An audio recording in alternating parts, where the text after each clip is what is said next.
আপনি নিশ্চয়ই জানেন ফেসবুকে গ্রোথ করতে হলে নেগেটিভ কমেন্ট আসবেই। প্রশ্ন হলো আপনি এগুলো কিভাবে হ্যান্ডেল করবেন। চলুন একদম সহজ করে 3টি টিপস বলে দিচ্ছি।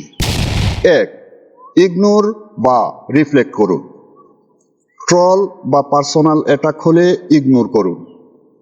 কনস্ট্রাকটিভ ক্রিটিসিজম হলে রিফ্লেক্ট করে শেখার সুযোগ নিন। 2. শান্ত ও পোলাইট রিপ্লাই দিন। এতে অডিয়েন্স দেখবে আপনি প্রফেশনাল। 3. রিয়েল সাপোর্টার্সের দিকে মনোযোগ দিন।